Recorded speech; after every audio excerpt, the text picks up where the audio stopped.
Hello friends. आज के इस वीडियो में हम बात करने वाले हैं फरवरी 2025 का जो विज़न मैगज़ीन है। इसमें आज के इस वीडियो में साइंस एंड टेक वाला पोर्शन कवर करेंगे। तो चलिए देख लेते हैं कौन कौन सी न्यूज़ इंपॉर्टेंट हैं। पहली न्यूज़ है nuclear energy mission. Nuclear energy mission देखो, यूनियन बजट 2025-26 में न्यूक्लियर एनर्जी मिशन ये स्कीम लॉन्च की गई है और इसके लिए 20,000 करोड़ रुपए का प्रावधान किया गया है। क्या करने के लिए? To expand nuclear energy sector. Nuclear energy sector को एक्सपेंड करने के लिए यूनियन बजट 2025-26 में nuclear energy mission scheme launch की गई है। ठीक, तो मेन पर्पज़ क्या है? To expand nuclear energy sector. Nuclear energy sector को एक्सपेंड करना, ठीक, जिससे कि प्राइवेट पार्टिसिपेशन है वो भी हो पाए। Nuclear energy mission, union finance minister announce a dedicated nuclear energy mission, one of the biggest move to expand nuclear energy sector with an allocation of 20,000 crore in the union budget 2025-26। ठीक, समझ में आ गया? टारगेट कितना है? To achieve 100 gigawatt of nuclear power capacity by 2047। 100 gigawatt जो nuclear capacity, nuclear power capacity का जो लक्ष्य है 2047 तक अचीव करने का, इसलिए ये स्कीम लाई गई है। ठीक, अभी क्या है सिचुएशन इंडिया में न्यूक्लियर पावर कैपेसिटी? अभी जो करंट सिचुएशन है इंडिया में 8,180 मेगावाट 30 जनवरी 2025 तक है। India's installed nuclear energy capacity is 8,180 megawatt as of January 30, 2025। Government plans to increase, अब गवर्नमेंट का प्लान है इनको इंक्रीज करने का। कितना? 22,480 मेगावाट तक। कब तक? 2031-32 तक। ठीक, एम क्या है इसका?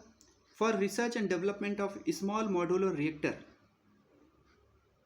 And setting up at least 5 small modular reactor by 2033। 2033 तक 5 स्मॉल मॉड्यूलर रिएक्टर सेटअप करने का भी लक्ष्य रखा गया है। ठीक, अब देखो, न्यूक्लियर एनर्जी सेक्टर को एक्सपेंड करेगा तो प्राइवेट पार्टिसिपेशन भी होगा। ठीक, तो प्राइवेट पार्टिसिपेशन होगा तो कुछ एक्ट में चेंजेस भी किए जाएंगे। Proposed changes to the atomic energy act 1962 and civil liabilities for nuclear damage act 2010। अब देखो, प्राइवेट पार्टिसिपेशन होगा तो दो एक्ट हैं, एटॉमिक एनर्जी एक्ट 1962 और civil liability for nuclear damage act 2010। इसमें चेंजेस करने का भी प्लान है। Aim to encourage private sector involvement in nuclear energy project, partnership with private sector with the motive of. अब प्राइवेट सेक्टर का participation क्यों है, उसके लिए मोटिव क्या है? मोटिव ये है, setting up Bharat small reactors, Bharat small reactors को सेटअप करना। Research and development of Bharat small modular reactor and research and development of newer technologies for nuclear energy.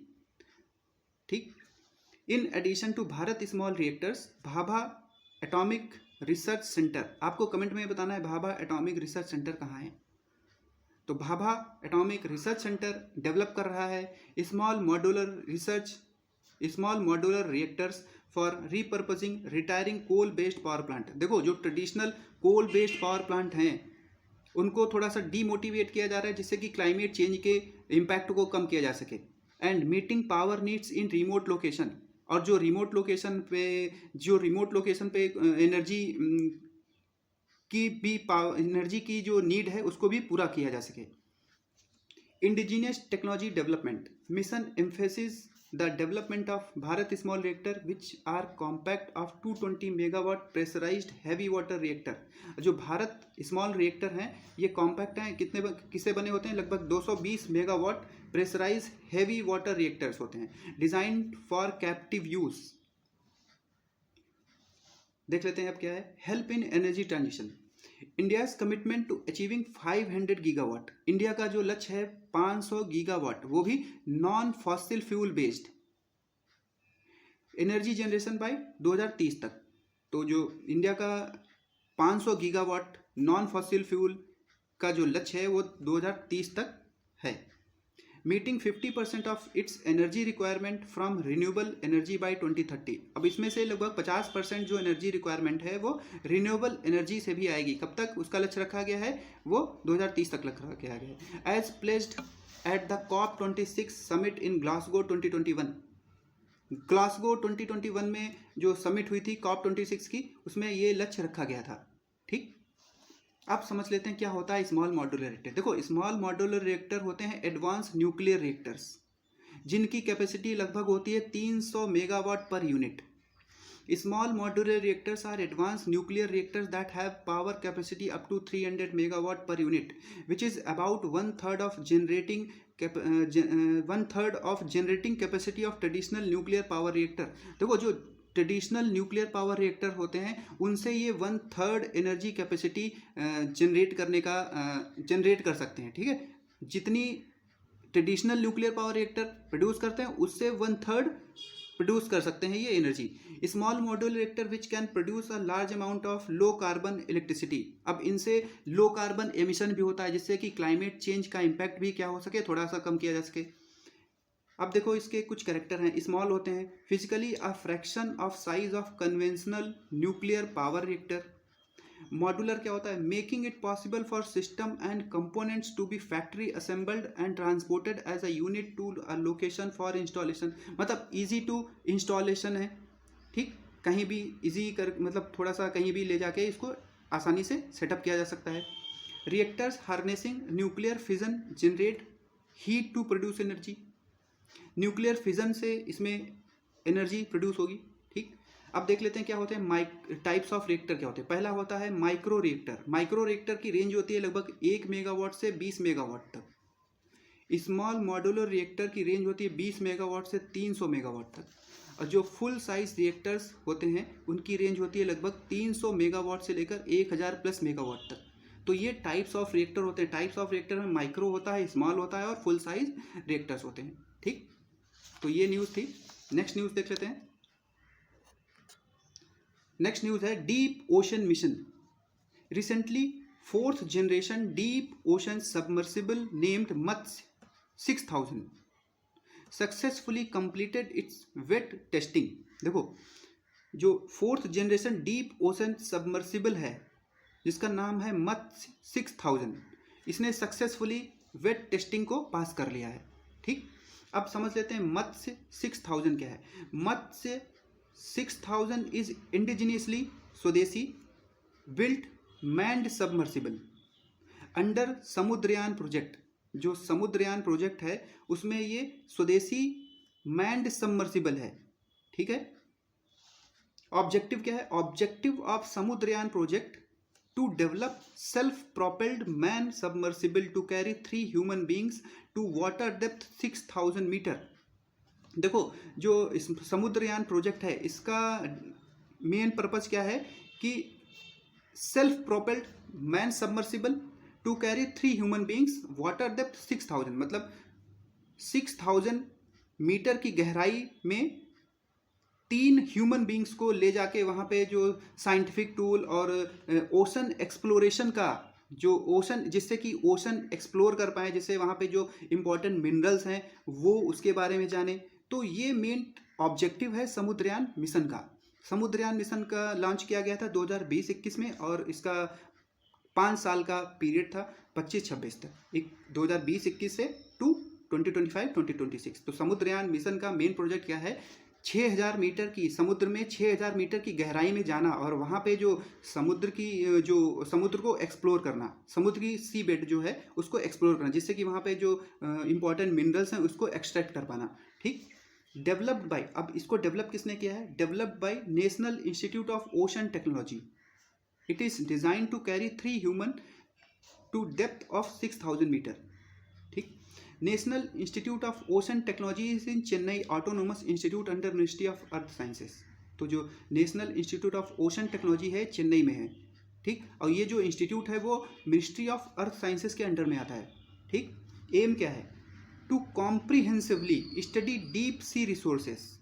Samudrayaan project का जो मेन एम है comprehensively study the deep sea resources, marine biodiversity and assessment up to 6000 meter depth with its launch India become 6th country. अब देखो ये जो Samudrayaan mission है इसको launch करने वाला भारत छठा देश बन गया है, US, Russia, Japan, France and China के बाद। ठीक। To have crude under sea exploration, sea expedition, sorry sea exploration नहीं। अब देखो about deep ocean mission launch in 2021 by ministry of earth sciences as central sector scheme with cabinet approval. अब देखो India का एक एक्सक्लूसिव इकोनॉमिक जोन है। Exclusive economic zone लगभग extend करता है 200 नॉटिकल माइल तक and coastal state do not have full sovereignty.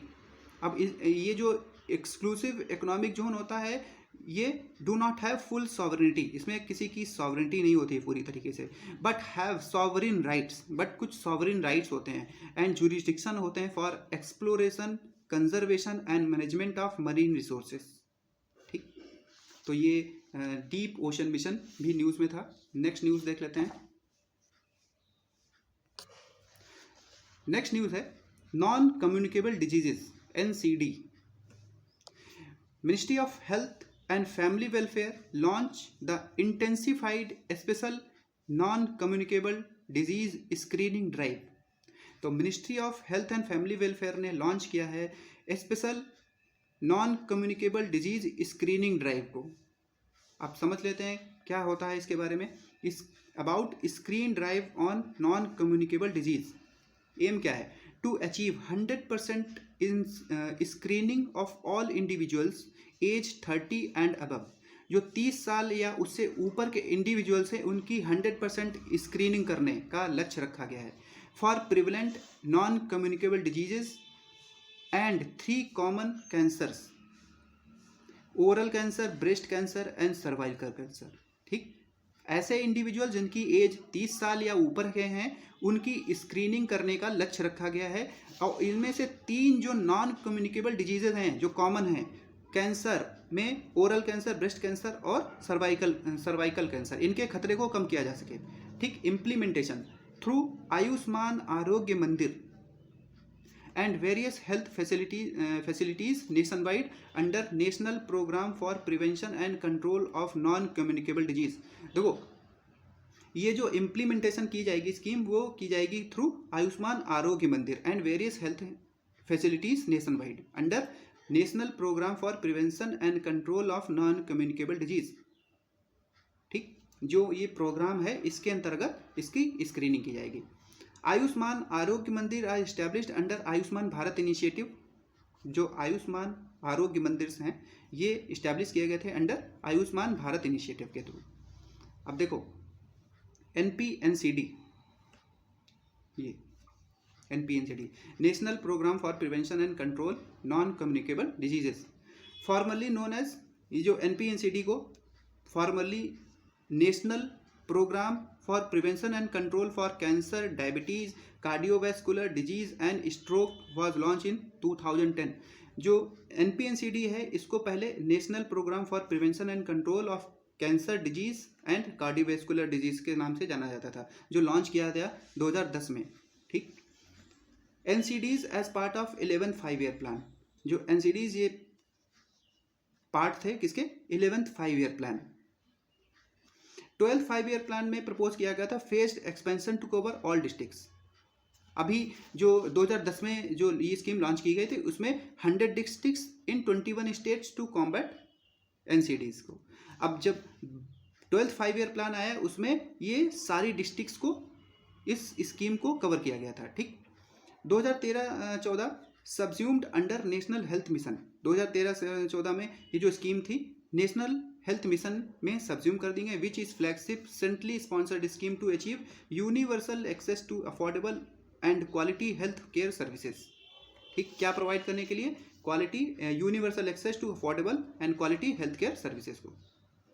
अब देखो कुछ कॉमन नॉन कम्युनिकेबल डिजीजेज होती हैं जैसे cardiovascular disease, diabetes, cancer, respiratory diseases, mental disorders, kidney failure, ये कॉमन है।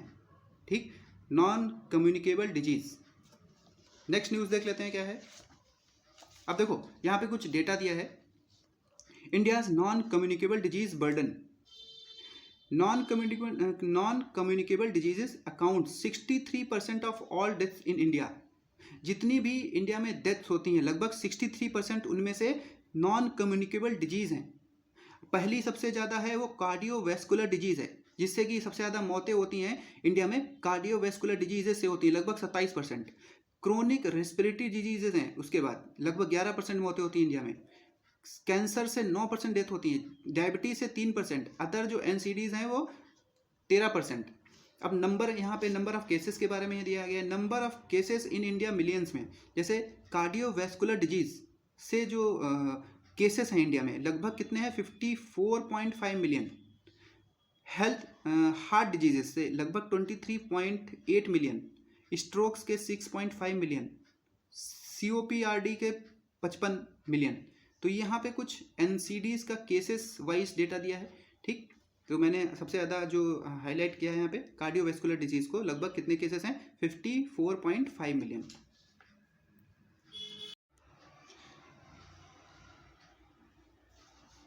नेक्स्ट न्यूज़ है European Union AI act becomes applicable. जो यूरोपियन यूनियन का आर्टिफिशियल इंटेलिजेंस एक्ट है वो अब एप्लीकेबल हो गया है, ठीक।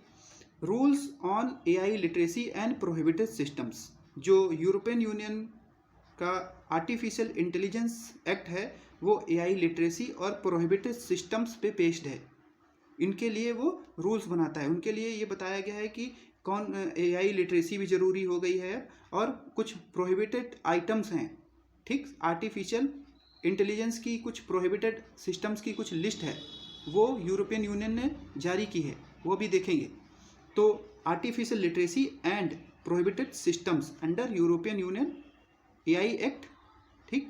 अब देखो इसमें क्या बताया गया है। Under the new law AI literacy obligations providers and deployers will be required to ensure sufficient level of AI literacy for their staff and other persons working with AI systems। अब देखो AI लिटरेसी ऑब्लिगेशंस हैं जिनमें कि providers और deployers को require करता है to ensure sufficient level of AI literacy for their staff. नए AI साक्षरता दायित्वों के अंतर्गत डिप्लॉयर्स और प्रोवाइडर्स को और अपने जो उनके कुछ कर्मचारी हैं, जो उनके कुछ देर स्टाफ हैं के लिए पर्याप्त स्तर की AI लिटरेसी सुनिश्चित करनी होगी, ठीक। Under the new literacy obligation providers and deployers will require to ensure sufficient level of AI literacy for their staff and other persons working with AI system. About European Union AI act. The AI act is the first ever legal framework on AI।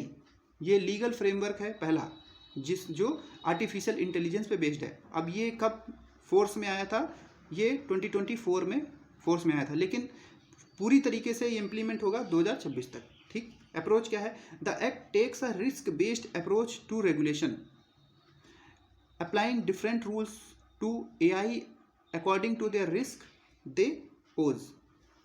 Prohibitions क्या हैं, the act list AI prohibited practices emphasizing the importance on ethics, safety and transparency। अब देखो यहाँ पे कुछ एक list दी गई है प्रोहिबिटेड AI प्रैक्टिसेस की। पहला है बायोमेट्रिक कैटेगराइजेशन, बायोमेट्रिक वर्गीकरण। दूसरी है इमोशन रिकॉग्निशन। इमोशन रिकॉग्निशन को ये बोला है कि system that detect customers emotion during interaction. ऐसी प्रणालियाँ जो बातचीत के दौरान ग्राहकों की भावनाओं का पता लगाती हैं। फेशियल डेटाबेसेस, चेहरे का database. Predictive policing, AI can not predict criminal behaviour based on personal data. Artificial intelligence जो है ये सुनिश्चित करता है कि किसी व्यक्ति का व्यक्तिगत डेटा के आधार पर आपराधिक व्यवहार की भविष्यवाणी नहीं की जा सकती, ठीक। किसी व्यक्ति की व्यक्तिगत डेटा के आधार पर आपराधिक व्यवहार की भविष्यवाणी नहीं की जा सकती। ये है प्रेडिक्टिव पुलिसिंग का। सब्लिमिनल मैनिपुलेशन, सब्लिमिनल मैनिपुलेशन में ये है AI's influence on behaviour without awareness is prohibited. जागरूकता के बिना व्यवहार पर AI का प्रभाव निषिद्ध है, ठीक। AI's influence on behaviour without awareness is prohibited. Social scoring में यह है कि जातीयता या जन्म स्थान के आधार पर रोजगार संबंधी निर्णय अनैतिक हैं। Employment decisions based on ethnicity और birth place are unethical. Next है रियल टाइम आइडेंटिफिकेशन। कानून प्रवर्तन द्वारा सार्वजनिक पहचान के लिए AI उपयोग पर प्रतिबंध। Restrictions on AI use for public identification by law enforcement.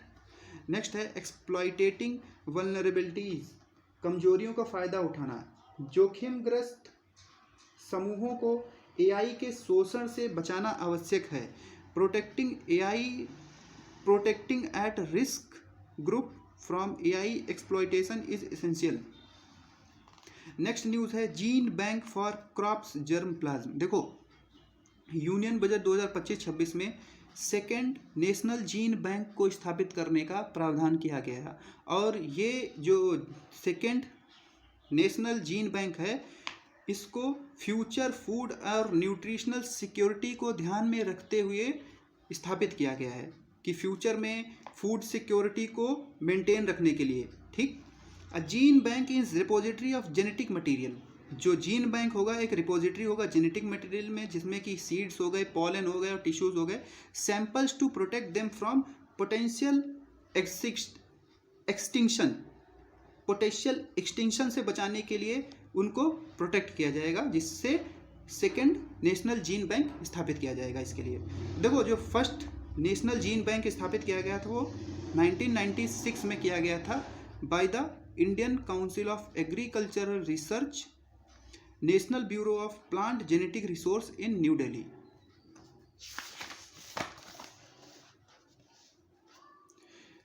This bank comprises 12 regional stations across the country for collection and storage of vital crop germplasm। अब देखो इसके 12 रीजनल स्टेशंस हैं पूरे देश भर में।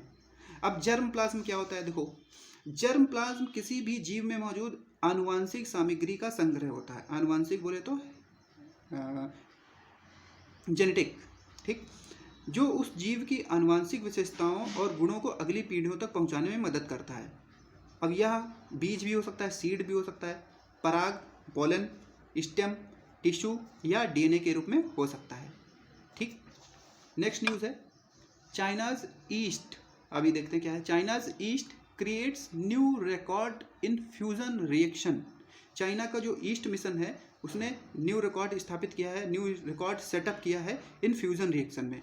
ठीक, China's experimental advance superconducting tokamak, EAST का फुल फॉर्म है experimental advance superconducting tokamak, created new record in fusion reaction.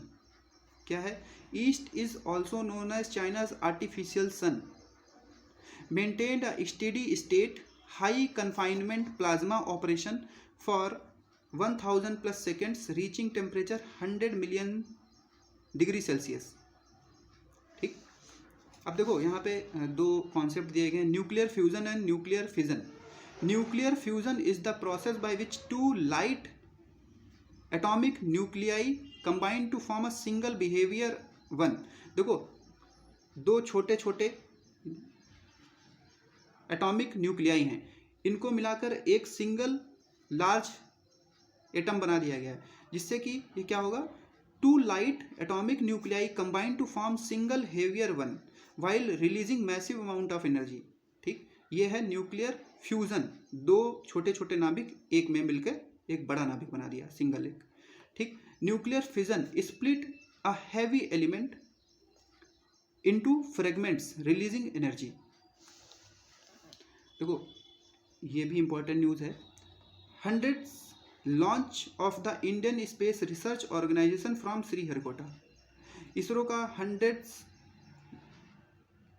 Mission launch किया गया है। ठीक, ISRO successfully placed NVS-02 satellite. NVS बोले तो नेविगेशन विद इंडियन कॉन्स्टेलेशन। ठीक, ISRO successfully placed NVS-02 satellite into geo synchronous transfer orbit. जो NVS-02 satellite है ये जियो सिंक्रोनस ट्रांसफर ऑर्बिट में प्लेस किया गया है। किसका यूज़ कर? GSLV F-15 का। कहाँ से किया गया है? सतीश धवन स्पेस सेंटर, श्रीहरिकोटा, आंध्र प्रदेश से। अब देख लो क्या होता है GSLV F-15। GSLV F-15 vehicle is 3 stage launch vehicle with third stage CUS-15 cryogenic engine. Third stage में क्रायोजेनिक इंजन है, ठीक। NVS-02 is second satellite in the NVS series and part of India's navigation with Indian constellation नाविक। India का जो ये NVS-02 है ये नाविक का पार्ट है, नेविगेशन विद इंडियन कॉन्स्टलेशन। अब देखो नाविक क्या है? नाविक is a regional navigation satellite system. India का एक रीजनल नेविगेशन सैटेलाइट सिस्टम है, जैसे GPS है USA का, ठीक है, ऐसे ही इंडिया का रीजनल नेविगेशन सैटेलाइट सिस्टम है नाविक, और इसको लॉन्च किया था इसरो ने, ठीक। देख लेते हैं क्या है नाविक। नाविक नेटवर्क, नाविक is designed with constellation of 7 satellites. नाविक को 7 कॉन्स्टलेशन सैटेलाइट्स के साथ डिजाइन किया गया है, of which 3 satellites placed in Jio stationery orbit. 3 को जियो स्टेशनरी ऑर्बिट में प्लेस किया गया है और 4 सैटेलाइट्स को प्लेस किया गया है जियो सिंक्रोनस ऑर्बिट में, ठीक। कवरेज एरिया कितना है? India and region up to 1500 kilometre. इंडिया और उसके लगभग 1500 किलोमीटर क्षेत्र को ये कवर करेगा। एंड बियॉन्ड इंडियन टेरिटरी, और इंडिया के बियॉन्ड जो टेरिटरी है इंडिया की, उसको भी ये कवर करेगा, ठीक। जैसे कि कुछ रीजनल नेविगेशन सैटेलाइट हैं, जैसे GPS USA का है, ग्लोनास रसिया का है, गैलीलियो यूरोपियन यूनियन का है, और बाइडोउ चाइना का है। तो ये जो रीजनल सैटेलाइट हैं, जैसे ग्लोनास रसिया का है, याद रखना इसको, गैलीलियो यूरोपियन यूनियन का है, ठीक। नेक्स्ट न्यूज है first detailed mapping of moon's south pole. देखो जो चंद्रयान मिशन लॉन्च किया गया, चंद्रयान 3,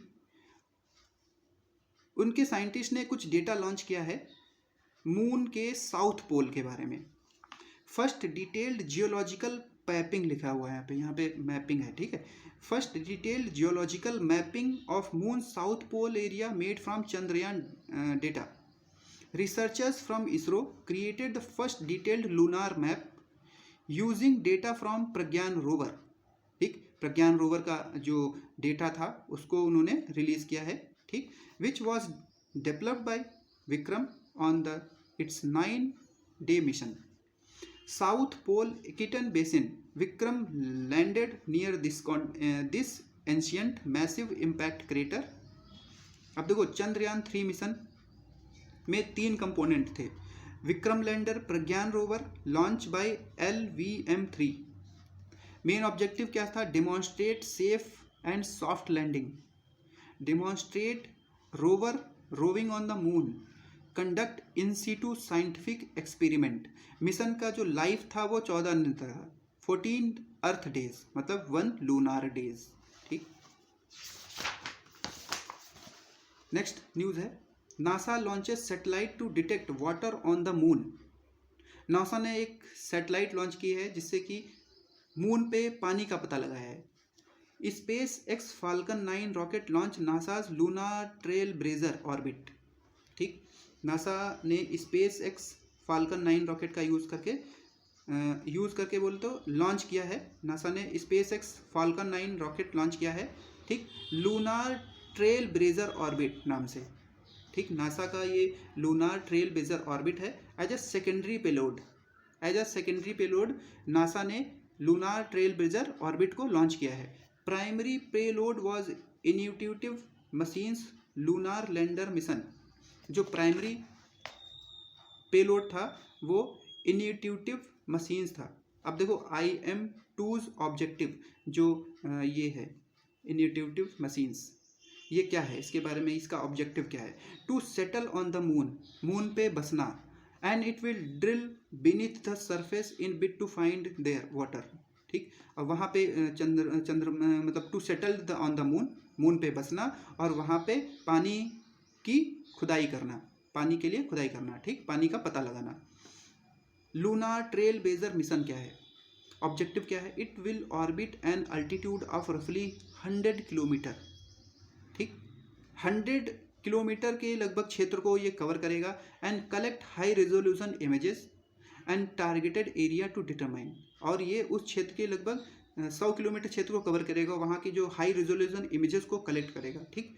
इन द और पता क्या करेगा, फॉर्म ऑफ वाटर, पानी का स्वरूप क्या है, डिस्ट्रीब्यूशन कितना है, पानी कितने एरिया में है, एंड अबुंडेंस ऑफ वाटर, कितना पानी है, and to better understand the lunar water cycle, और इससे एक बेटर अंडरस्टैंडिंग डेवलप होगी वहाँ पे लूनार वाटर साइकिल के बारे में, ठीक। सिग्निफिकेंस क्या है, guide future human mission.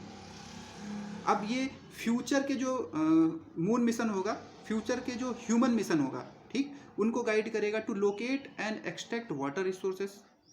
Components में क्या है, two lunar trail blazer instrument will take measurement from lunar orbit. इसमें 2 इंस्ट्रूमेंट है, पहला है lunar thermal mapper.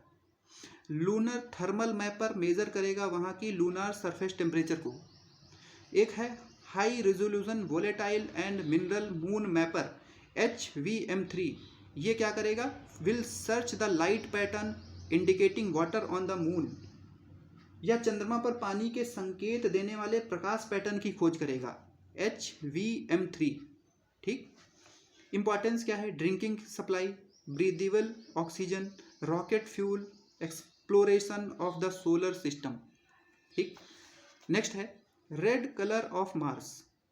Red colour of Mars में एक नई स्टडी आई है, findings of the new study about red colour of Mars.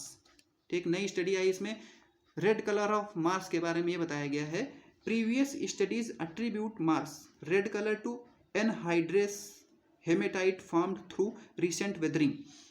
जो पुरानी स्टडीज थी उसमें जो मार्स, मंगल का जो मंगल ग्रह है, उसका रंग इसलिए बताया गया था इसमें कि जो एनहाइड्रस हेमेटाइट है उसका रिसेंटली वेदरिंग हुआ है, इस वजह से मून नहीं बोले तो मार्स का जो रंग है वो लाल है।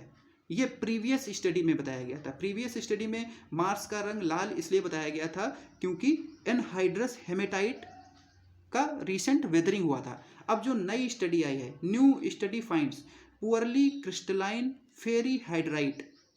फेरी hydride is the main iron oxide in the Martian dust.